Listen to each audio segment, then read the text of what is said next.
الحمد لله نحمده ونستعينه ونستغفره ونؤمن به ونتوكل عليه ونعوذ بالله من شرور أنفسنا ومن سيئات أعمالنا من يهده الله فلا مضل له ومن يضلله فلا هادي له ونشهد أن لا إله إلا الله وحده لا شريك له ونشهد أن سيدنا ونبينا ومولانا محمدا عبده ورسوله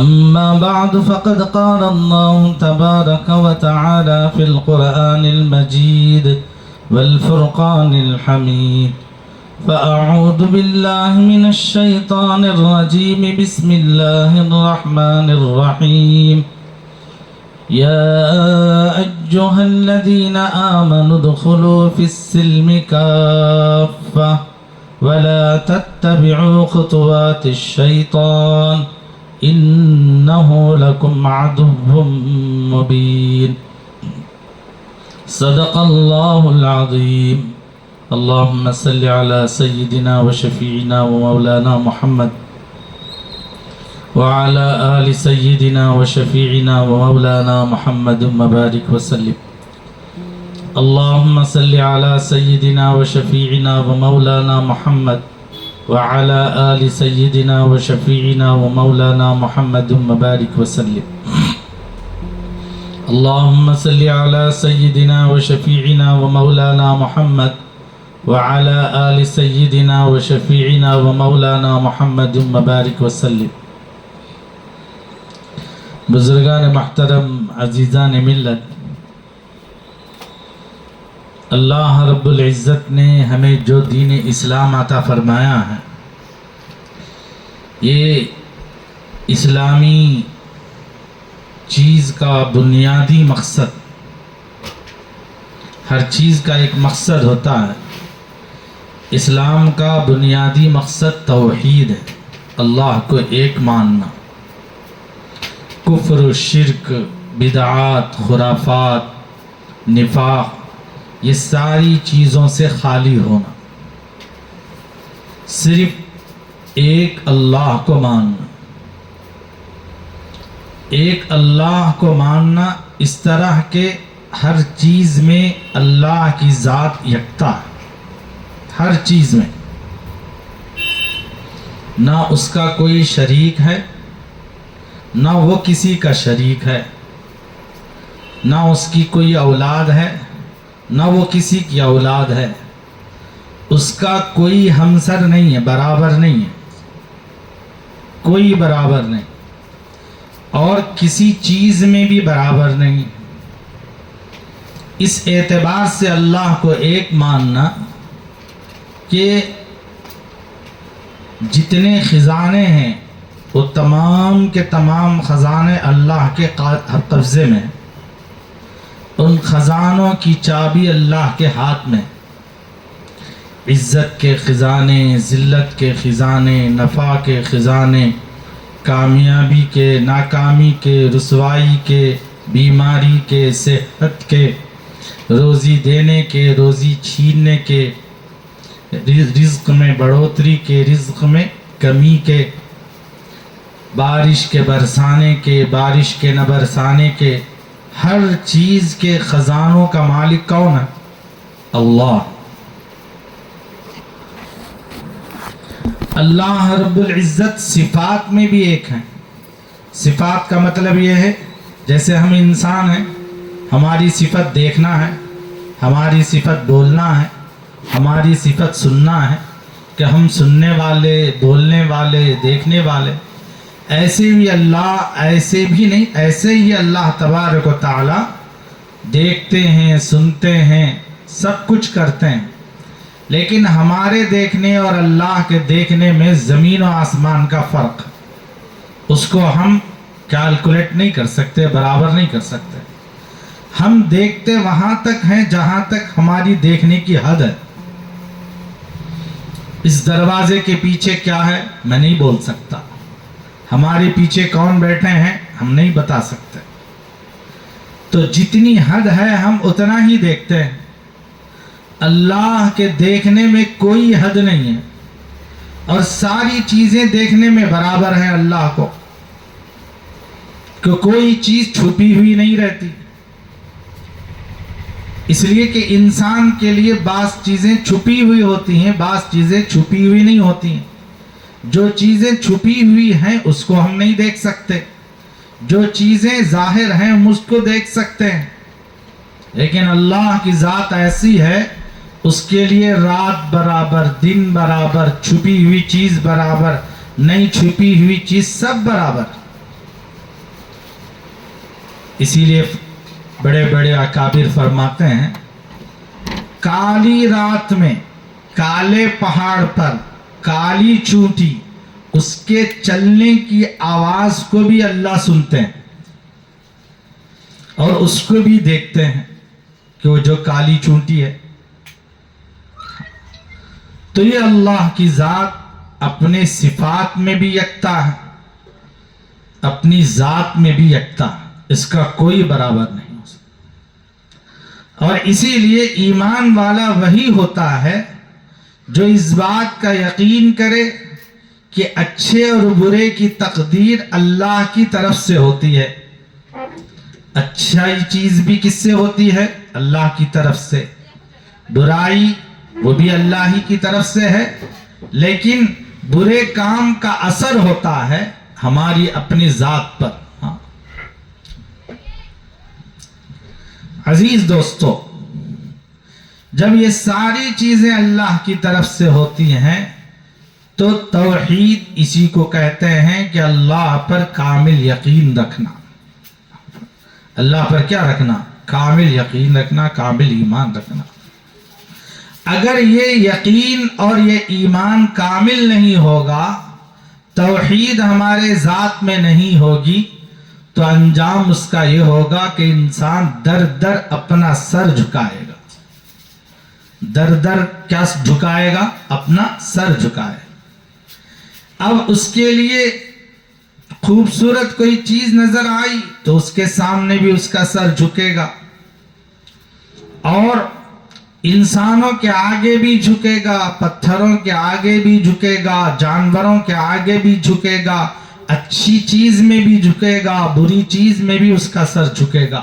کب؟ جب توحید پر ایمان نہیں رہتا ہے، یقین نہیں رہتا، آدمی غلام بن جاتا ہے چیزوں کا۔ ایسے ہی ایک غلامی ہے وہم پرستی۔ کیا ہے؟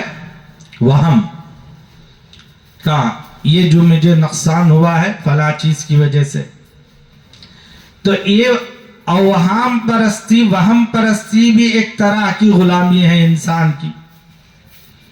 کہیں ٹھوکر لگ گئی تو وہ سمجھے گا کہ یہ ٹھوکر کی وجہ سے میرا نقصان ہوگا، کہیں گھر کے اوپر کوئی جانور بیٹھ گیا تو وہ سمجھے گا کہ اس جانور کی وجہ سے میرا نقصان ہوگا۔ یہ ساری چیزوں کی نفی اور انکار کرتا ہے ہمارا اسلام۔ اسی لیے میں نے خطبے کے شروع میں ایک آیت شریفہ پڑھی جس میں اللہ کہتا ہے، اے ایمان والو اسلام میں پورے کے پورے داخل ہو جاؤ۔ اسلام میں کیسے داخل ہو جاؤ؟ پورے کے پورے۔ ایسا نہیں کہ جو چیز ہمیں سمجھ میں آئی اس کو ہم مان لیے، جو چیز سمجھ میں نہیں آئی اس کو ہم چھوڑ دیے۔ یہ پورے کے پورے اسلام میں داخل ہونا نہیں ہے۔ سمجھ میں آنے والی چیز اس کو بھی ہم اللہ کی طرف سے سمجھنا، جو چیز سمجھ میں نہیں آتی ہے اس کو بھی ہم اللہ کی طرف سے سمجھنا، تبھی ہم اسلام میں پورے داخل ہوتے۔ جیسے پہلے لوگوں کا جو نادانی میں، جہالت میں زندگی گزارتے تھے، رسول اللہ صلی اللہ علیہ وسلم دنیا میں آ کر دنیا کی جتنے رسم و رواج ہیں ان سب کو ختم کرنے کے لیے آپ دنیا میں آئے اور ایک دین لے کر آئے، اور ایک صحیح مذہب لے کر آئے، ایک صحیح ملت لے کر آئے، ایک صحیح راستہ لے کر آئے، اور فرمایا کہ جو اس ملت پر، جو اس دین پر، جو اس صحیح راستے پر چلے گا وہی ہدایت پائے گا اور وہی کامیاب ہوگا۔ اگر اس کو چھوڑ کر دنیا والوں نے جو چیزیں اپنائی ہیں اس پر ہمارا یقین گیا تو ہم ایمان کے اعتبار سے، یقین کے اعتبار سے کمزور ہو گئے۔ جب ہمارا یقین ایمان کمزور ہو جاتا ہے تو اللہ رب العزت انہی چیزوں کے ہمیں حوالے کر دیتے جس چیز پر ہمارا یقین ہوتا ہے۔ مثال کے طور پر آدمی گھر سے نکلا، راستے سے کالی بلی اپنا راستہ کاٹی، جیسے بڑے لوگوں کا، ایک یہ ہے بوڑھیوں کا۔ جب کالی بلی راستہ کاٹتی ہے تو ہم سمجھتے ہیں کہ آج کا میرا دن ناکام ہوگا، میرے دن میں خیر نہیں ہوگا۔ ہم بھی انسان ہیں، ہمارے اندر، ہم کو بھی سفر کرنے، ہم کو بھی جانے کا، راستے میں چلنے کا حق ہے۔ اسی طرح جانور کو بھی راستے میں چلنے کا حق ہے، چاہے وہ کالی ہو یا گوری ہو۔ یہ تمام چیزیں رسول اللہ صلی اللہ علیہ وسلم کی آمد سے، دنیا میں آمد سے پہلے یہ جہالت پن کے تمام چیزیں رائج تھی، اور آج بھی بہت ساری چیزیں باقی ہیں، مسلمان بھی اس کو قبول کرتے ہیں۔ عربوں میں یہ تھا کہ جب وہ سفر کے لیے نکلتے تو پرندہ ہاتھ میں لیتے اور اس کو درمیانی راستے میں کھڑے ہو کر اس کو اڑاتے۔ دائیں جانب اگر وہ اڑ کر چلا جاتا تو اپنے دل میں یقین کر لیتے کہ میں اب اس سفر کو طے کرنا چاہیے، میرا سفر آسان ہوگا۔ اگر بائیں طرف اڑ کر چلا جاتا تو یقین کر لیتے یہ میرے لیے نیک فالی نہیں ہے، بد فالی ہے، نحوست ہے، اس لیے میں سفر نہیں کرنا چاہیے۔ اس طرح کا تصور تھا۔ رسول اللہ صلی اللہ علیہ وسلم نے آ کر فرمایا پرندے کے بائیں جانب اڑنے، دائیں جانب اڑنے میں اسلام کا کوئی تصور نہیں ہے۔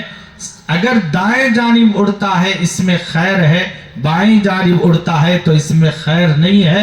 ایسا اسلام میں کوئی تصور نہیں ہے کہ جس جانب بھی اڑے اللہ کا بنایا ہوا پرندہ ہے، بس خیر ہی خیر ہے۔ اے بچوں خاموش بیٹھو جی۔ تو اسلام کے آنے سے پہلے عربوں میں یہ بھی رواج تھا، یہ بھی رسم تھا کہ الو جو پرندہ ہے، اس پرندے کو وہ منحوس سمجھتے تھے۔ کسی گھر کے اوپر اگر بیٹھ جائے تو وہ یہ کہتے تھے کہ اب الو ہمارے گھر کے اوپر بیٹھ گیا ہے، اب ہمارے گھر میں نحوستیں آئیں گی، مصیبتیں آئیں گی، بیماریاں آئیں گی، پریشانیاں آئیں گی اور نقصان ہوگا۔ یہ ساری چیزیں خود پیدا کر لیتے تھے۔ کیا الو اللہ کا بنایا ہوا پرندہ نہیں ہے؟ اس کو کسی کے گھر اور کسی کے درخت پر بیٹھنے کا اختیار نہیں ہے؟ سب کو اختیار ہے۔ یہ ہمارے اپنے بنائے ہوئے ہیں، اسی لیے توحید اسی کو کہتے ہیں کہ چیزوں پر ہونے نہ ہونے کا یقین نہ رکھیں، بلکہ اللہ کی ذات پر ہونے نہ ہونے کا کیا ہے؟ یقین رکھیں۔ جو بھی ہوتا ہے اللہ سے ہوتا ہے، کسی چیز میں کوئی اثر نہیں ہے۔ اس لیے اللہ ایک ہے، اس کا یقین ماننا اور ساری چیزیں اسی سے ہونا یہ بہت ضروری ہے میرے دوستوں۔ تو اسلام کی آمد سے پہلے عربوں میں یہ بھی رواج تھا کہ جنگل و بیابان کے اندر شیاطین کا بہت بڑا گھیراؤ ہوتا ہے، وہ رنگ بدلتے رہتے ہیں۔ جب آدمی راستے میں جاتا ہے جنگلوں کے تو یہ رنگ بدل کر، اپنا حیلولہ بدل کر انسانوں کو بہکاتے ہیں، راستوں میں بھٹکاتے ہیں۔ اس طرح کا ایک تصور غلط تھا، اس طرح کا عقیدہ غلط تھا۔